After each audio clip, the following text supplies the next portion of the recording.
Welcome back, everybody. Well, today's the day I'm going to kind of give my final thoughts, opinion, and verdict on the Nissin Oni 295 and the 7.3 Flex and the Oni Coco 290. Originally, I did a brief video, kind of a comparison with the Coco 290 when it first came out earlier this year, with a couple other rods in that same length, kind of the sub 3 meter length, and that was the Traveler 27 and the Kurenai HM30R, and talked a lot about them. There's actually a lot of great rods.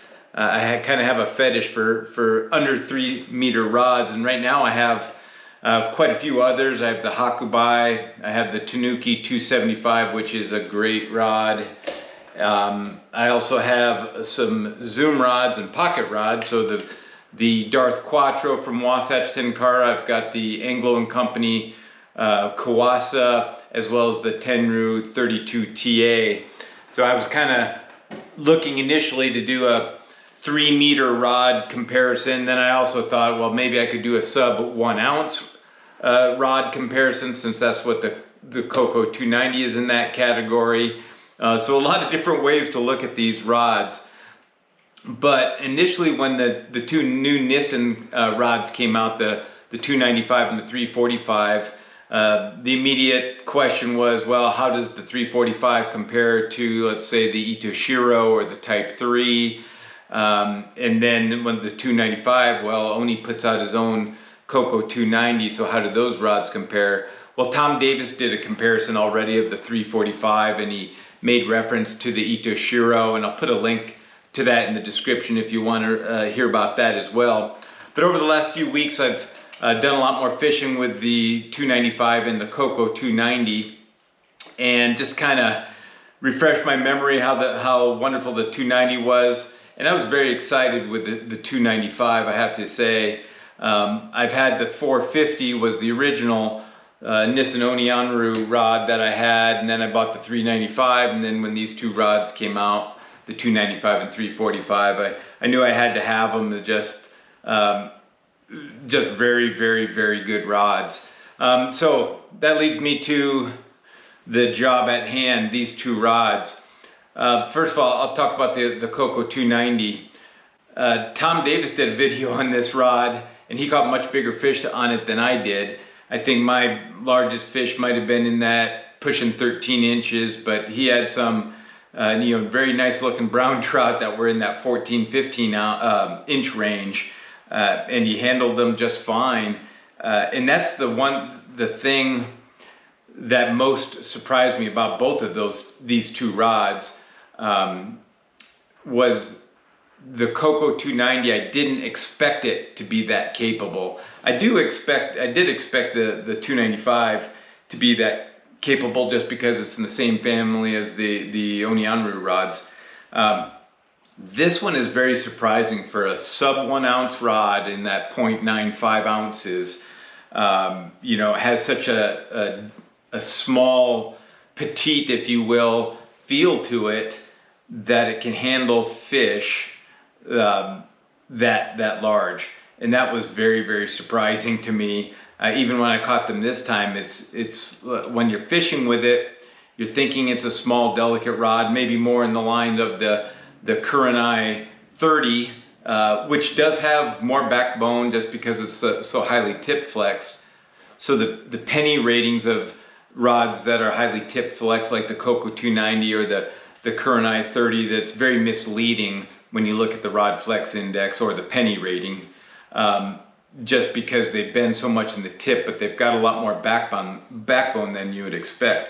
But this rod, every time I use it, I'm amazed that when I hook a fish, that it just got more to give, and you just don't feel undergunned, even though I feel like for a sub 1 ounce rod, I should feel undergunned. I've seen some other videos and on this rod as well. Think what you want as far as the pink or blue aspect of it. I think it's kind of fun, but it's not for everybody. It is certainly a departure from the norm for Oni rods. And of course the slender handle. I'm used to fishing a lot of different rods. Like I showed you some of those with like the Hakubai and the Kurenai and other Seiru rods. So I'm used to the smaller one. So it doesn't bother me, especially with rods this small. It kind of feels like you're, dealing with chopsticks or leading a band. But it's very different with the Oni 295. It feels like just a miniature a miniature rod. It's got the same familiar shape and quality cork that the Big Brothers have, but it's obviously much more narrow, much lighter than the other rods. This one comes in around 1.8 ounces roughly on my scale, so it's almost twice the weight of the Coco 290. Certainly a lot of that is in the handle. So that sounds like a lot more, almost twice, but it's such a short rod, and with it mostly being in the handle, it's still exceptionally light. The first thing I remember when I did the comparison video with these two, I fished the 295 first, and then I switched to the Coco 290. But when I fished this rod, immediately it felt familiar.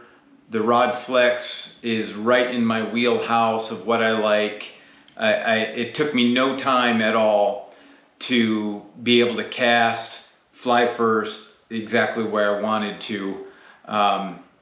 It was immediate, and that was a little bit different. So when I transitioned back to the Coco 290, I remember being very accurate, fun casting rod, and it is. But there was a transition time when I switched back to this. I had to think a little bit more initially, just because of the more higher tip flex, a little bit different casting stroke. So it took me a couple minutes, which isn't much, but it definitely wasn't second nature to me. When I picked up the 295 initially. So that was, you feel the flex difference. Obviously the handle is significantly different, and it's super light. So those were some of the thoughts that I remember immediately. So what does it come down to? The way I see it, ultralight versus, a little bit heavier. But again, at that rod length, the balance is excellent. They both cast very, very, very good, just a little bit differently. And then I think the elephant in the room is the cork handle versus the narrow handle. And I think for most people, at least it was for me, I would say for a lot of people, that's going to be the determining factor of which you would prefer. I think, although there is a difference in the flex profile, I think that difference in handle would be more of a factor than the difference in the flex profile of them. As far as fish handling capability, again, I'm always shocked at the fish that Tom was catching on this. I haven't caught anything near that with either one of them, for that matter. This one just feels like the 295 just feels like it's probably can do a little bit better than the Coco 290, but this thing just surprises me every time I use it, to think that it doesn't even breathe hard, at a 11, 12 inch fish in fast current, because my mind is telling me a 1 ounce rod shouldn't be that strong, or feel that competent with it. So what does it come down to for me? Both flex profiles feel comfortable with me. The 295 is more natural to me, I would say.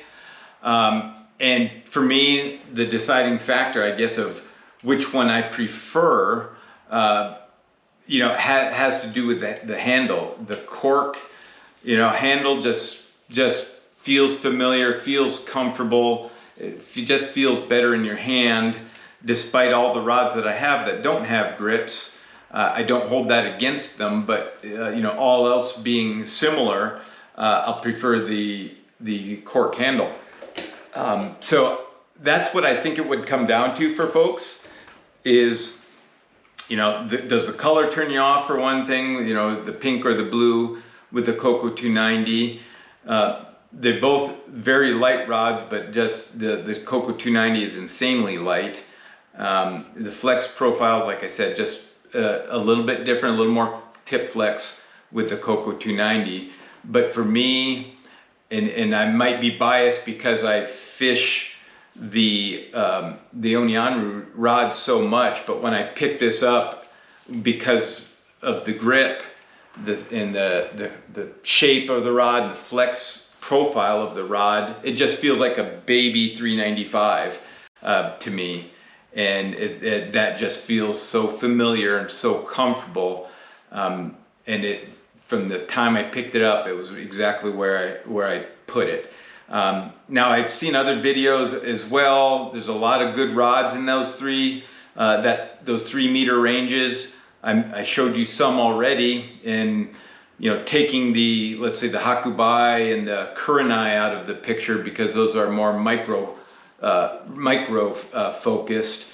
You know, in the pocket rods, those have a different feel as well as the Quattro, just because of the multi-position. And there's several other rods in that 3 meter range that I have owned and fished extensively: the Foxfire, the Kaida, the Tanuki Golden Trout, the Wasatch Tenkara Middle Fork, which, I mean, that's a different beast, but at its shortest length, it's under that 3 meter. Same thing with the Baby Rodzilla, the Mizuchi. So I've fished a lot of rods in that 3 meter range, and I think these two are as good as it gets. I've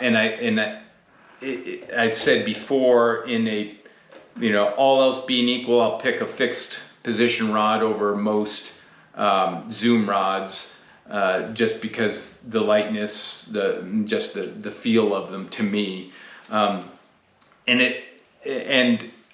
think that the 295, as far as the feel of it, most closely replicated, I guess, you know, by this Tanuki 275. Obviously, it's a little bit shorter. It's also very, very light, but because it has a grip, and because the Tanuki rods cast so well, those have always suited my casting style, which is why I have an affinity for that 275 as well. But a whole bunch of great rods. For those of you, though, that are considering between these two, I hope I highlighted the differences enough to where you can decide what's most important to you. You know, weight, you know, tip flex versus you know, cork handle, and just a touch more full flex. In case you want one of those rods, hopefully that will help you make that decision. But it was very fun testing both of those. Neither one I will part with, because for one thing, they have, you know, a piece of Oni involved in them, but they're just as good as small stream rods as you can get anywhere. So thanks for watching. I hope it was worth the wait.